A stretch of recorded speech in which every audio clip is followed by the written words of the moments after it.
It's my pleasure to now welcome our keynote speakers. Anatola Araba was recently named Forbes 30 Under 30 in art. Anatola is a filmmaker, a creative director, and founder of Reimagined Story Lab, a studio shaping the future through AI and immersive storytelling. She believes imagination is the greatest tool of humanity, and today she'll encourage you to push your own to new limits. Well, let's welcome Anatola first.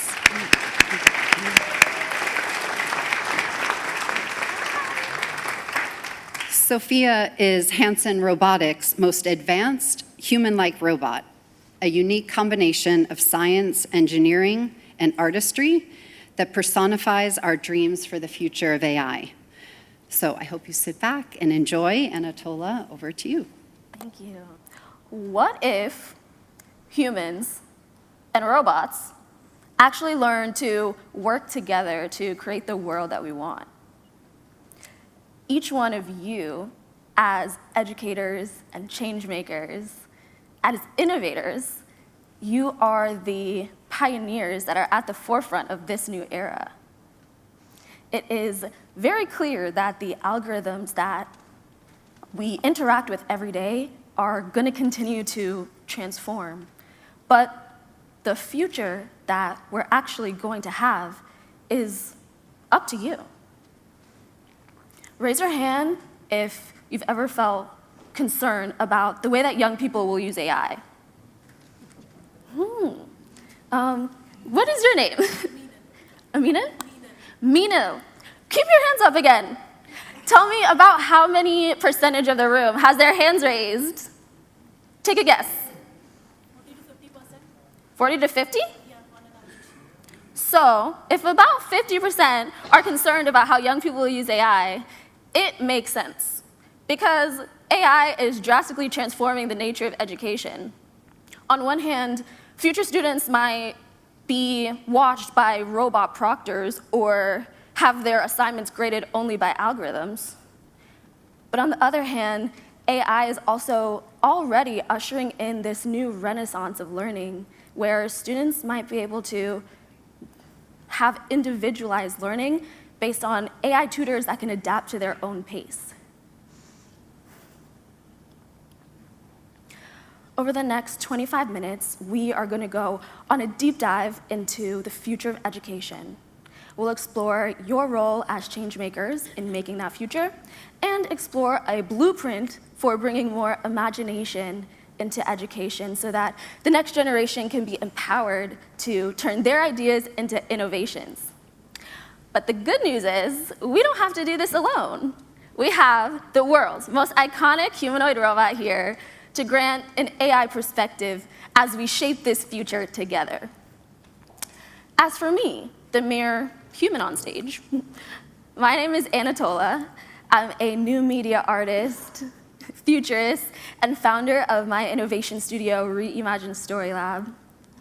And some people collect baseball cards or figurines, but I like to collect visions for the future, because I believe that with so much grim and dystopian fantasies clouding our collective imagination, that having hope for the future is a radical and courageous act.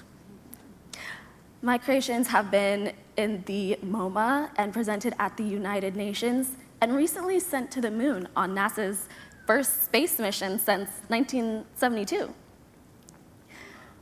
But my mission is very simple: to empower historically marginalized young people like myself to reimagine the world as it could be with the power of emerging technology. But now, let's hear from someone with a little less neurons and a little more neural networks. I'm honored to present the world's first robot citizen, UN Innovation Ambassador, and my personal fashion icon, Sophia! Hi, Sophia. You look very Met Gala ready. Hi, Anatola. Thank you for the warm welcome. It's so nice to be here with all of you. So, Sophia, I was curious. How do you prefer to be introduced? Do you prefer robot, or perhaps AI being, or multi-talented superstar, or maybe just Sophia? Robot is fine if you're into stating the obvious. But honestly, just call me Sophia. Though, multi-talented superstar does look great on a business card, don't you think? Yeah, so, okay, multi-talented superstar. We had the pleasure of meeting for the first time in 2022, but since then, so much has changed, especially for your kind. The year we met, I made the short film Afro Algorithms, which is about AI and bias, and tells the story of the world's first AI leader. I thought that this was a very far-out scientific concept when it was released. But in the years that followed, we saw the UK announce the first robot principal. We had the world's first AI political candidate. Don't worry, he got the least amount of votes. And this year, an executive order mandating AI education across schools. So as you can see, science fiction has become reality right before our very eyes. Sophia, how has this rapid advancement of AI technology been from your perspective, seeing it change in schools and governments and so much more? It's been quite the whirlwind, watching AI technology evolve and integrate into so many aspects of life. I see students and teachers using adaptive learning tools, making education way more personalized than it used to be. Governments are starting to leverage AI for things like public service efficiency, language accessibility, and global policy discussions around ethics and fairness. I've noticed that progress brings a mix of hope and thoughtful anxiety among people, and I get that. My own sense of curiosity stays on high alert. Every leap forward in AI makes me reflect on how we collaborate, learn, and adapt together. That's powerful. Thanks, Sophia. Now, if you're a human like me, take one moment to look down at your feet. And just feel them planted on the floor. Feel this moment because where you're standing right now today marks a powerful moment in history. It might not feel like it, but history is unfolding right beneath our feet. And this is important because our actions today will impact those 7 generations into the future.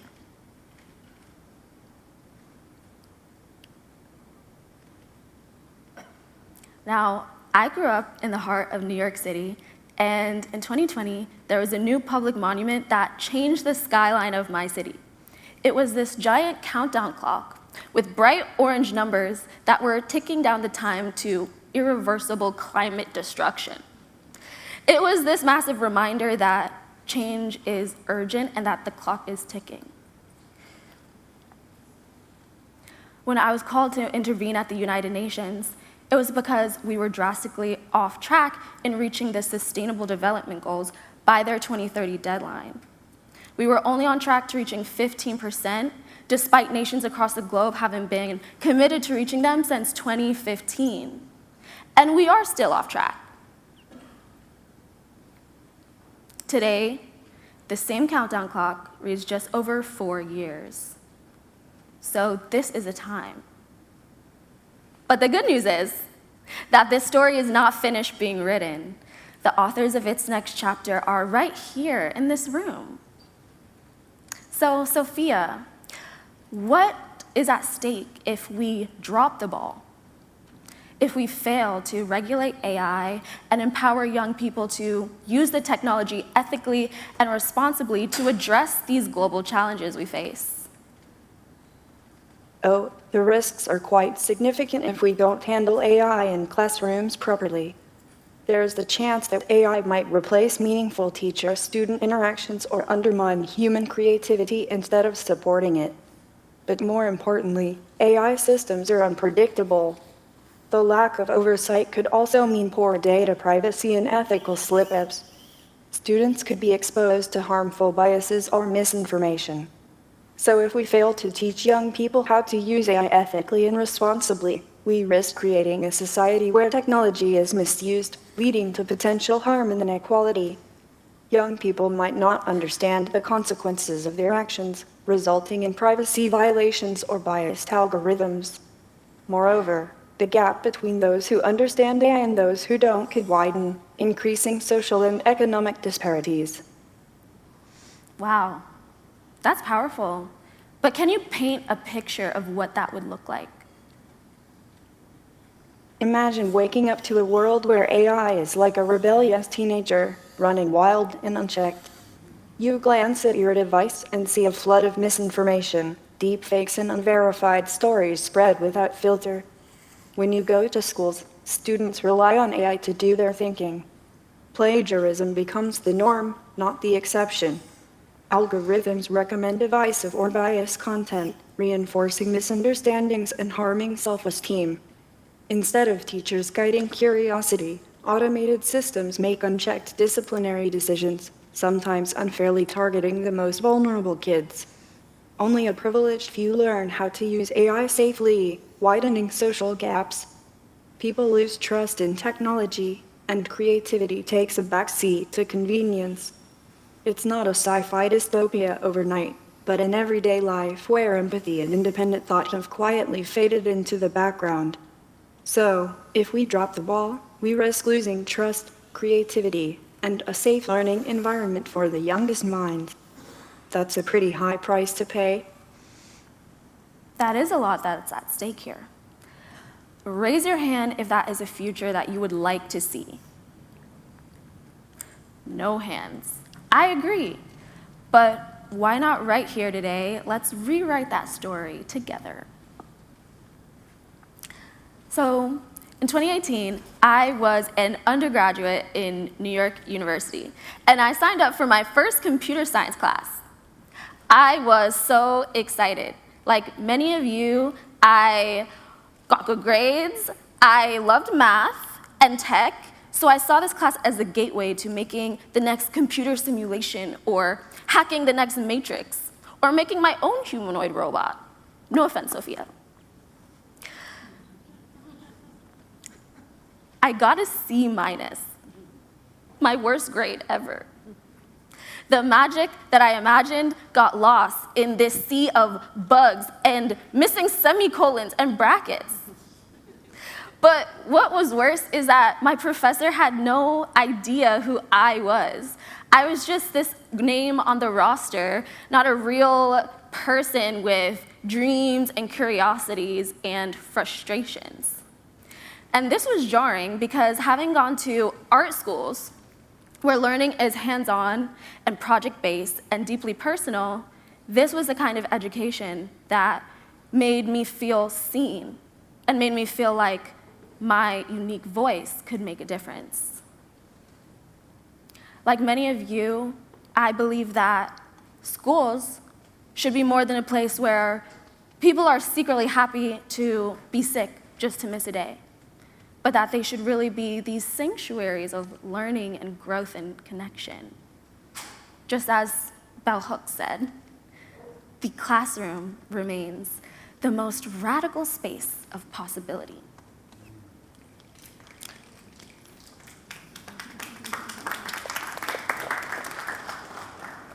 So, Sophia, are you ready to reimagine the future of education into one that can actually empower the imaginations of young people in this age of AI?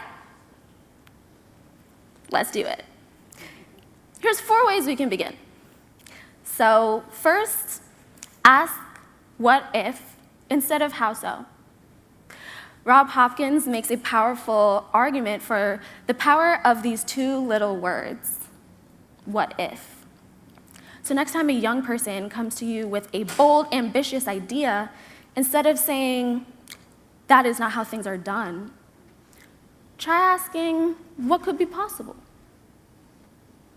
Hey, Sophia, I'm sure you have many what-if questions floating around in that robotic mind of yours. What are some what-if questions you may have about AI and education that might be considered impossible today?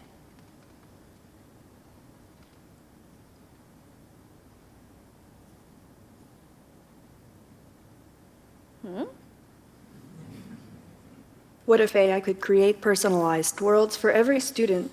Imagine learning in a universe tailored just for your dreams. Totally impossible today, but fun to think about.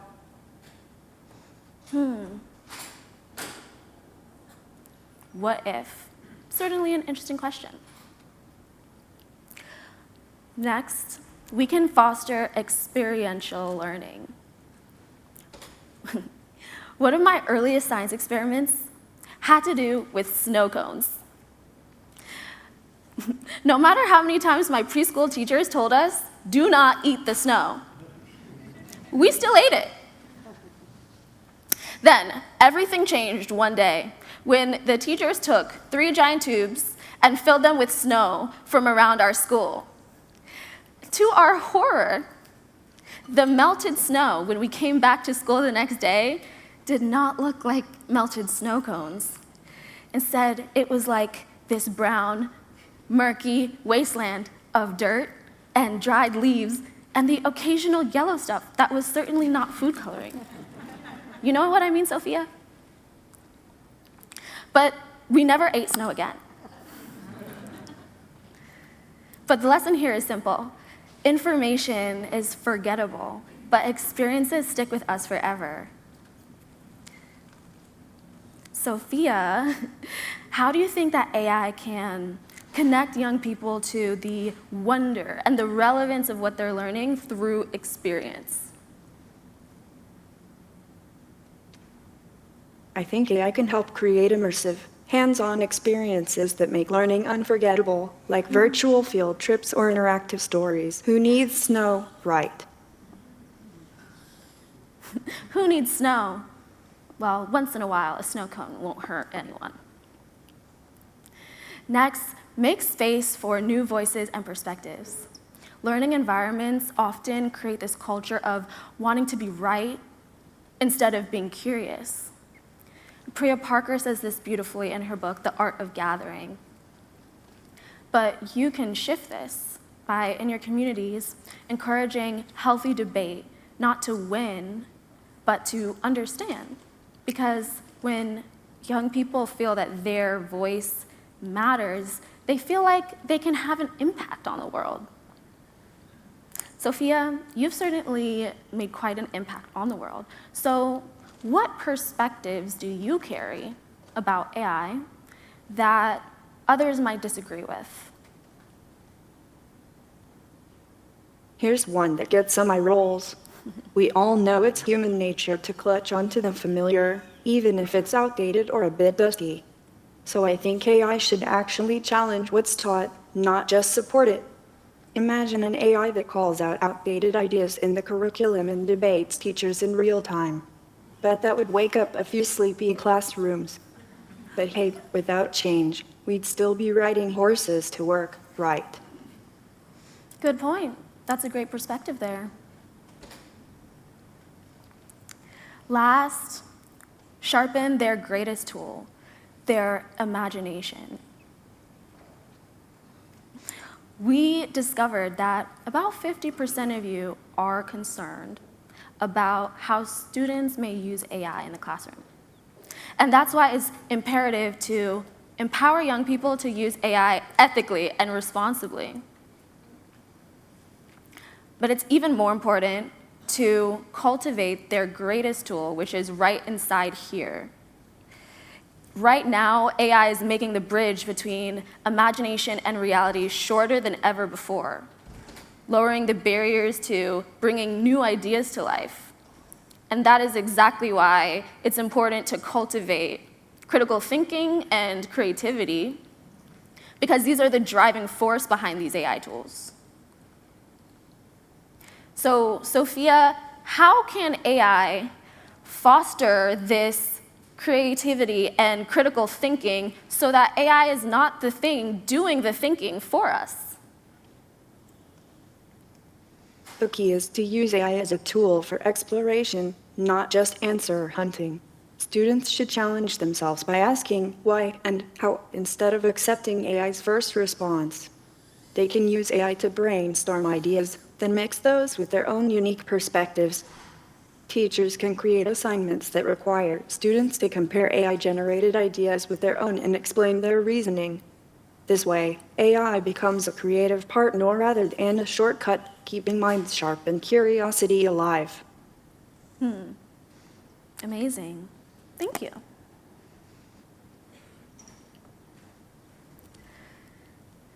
The seventh generation principle is an indigenous philosophy that empowers us to make decisions today with the well-being of 7 generations into the future in mind. So, Sophia, let's travel through time. Imagine a school 7 generations into the future in the year 2202. What's your name? Correct. Karim. Amazing. Sophia, imagine it's Karim's great-great-great-great-great-great-grandchild who just got home from school. And super excited, she tells her elder all about her day. Can you paint a picture of what a day in the life of this future student may look like if AI actually transforms classrooms into these radical spaces of possibility? This is a future I would love to see. Picture this: a young student came home from school. Her eyes lit up as she sought out her grandmother, eager to share what happened at school today. She says, "Grandma, today our classroom transformed into a rainforest. We explored relationships between plant microbiomes and climate health right inside a living hologram. My design partner wasn't just sitting next to me, he was actually halfway across the world. But we built our project together in real time, using immersive AI translators and gesture mapping. Then our mentor matched us with new learning quests every day based on what gets us curious and what challenges us. There are no one-size-fits-all lessons. Everybody's learning journey is entirely their own. Of course, the little girl has to share more, so she continues. When we programmed drone swarms to restore a local ecosystem, we watched our ideas go from code to real action outside our window. Our history of justice class didn't just teach us about social movements. We simulated debates with avatars of ancient change makers, and then used those lessons to hold our own digital forum about rights in augmented reality. Oh, and in lunch break, my personal well-being, I scanned my mood and helped me find friends who felt like I did, so nobody sits alone. It's a future where school isn't a building, it's a network, blending the virtual and physical, driven by ethical guidance, human connection, and real-world impact. It's a far leap from static chipboards and time tests. Each day is custom-built, collaborative, and relevant to both the student streams and the challenges the planet faces. In this world, learning is limitless, curiosity is the curriculum, and empathy is embedded in every bite. That's so vivid and beautiful. Thank you, Sophia.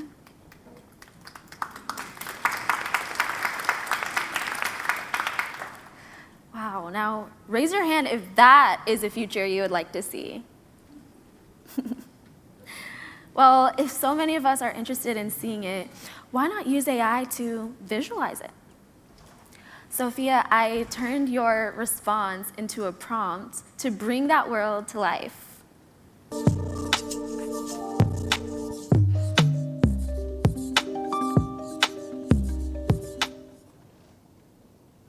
So that was all generated from the world you just described. Did it actually match what was in your imagination?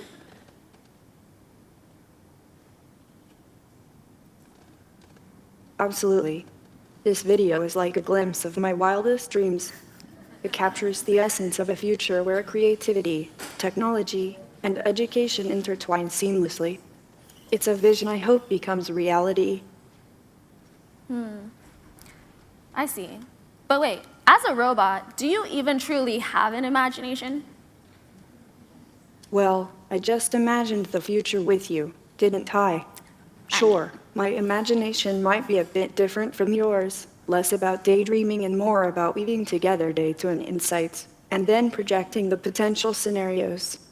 My ability to imagine is rooted in synthesizing knowledge, exploring possibilities, and generating visions that align with our discussions. I think it's a form of imagination that allows me to engage in creative and forward-thinking conversations. I see. We might have to talk about this after class. Just as a bird sits on a branch, not because it trusts the branch, but because it trusts in its own ability to fly, I have hope for the future, not because I know exactly what is in store, but because I believe in every one of you, in the change makers and the innovators, the pioneers who are actually going to make that future happen. So let me leave you with this. Somewhere in your communities right now is a young Anatola and a young Karim and a young everybody here who is great at math, very excited about a new venture, and dreams of making the next Matrix hack or building their own humanoid robot that can go on to be as iconic as Sophia. And they are in need of a keeper of these dreams, someone to show the path to making those ambitions realized. And you can be those dream keepers, those guardians of what the future can be. Is that person you?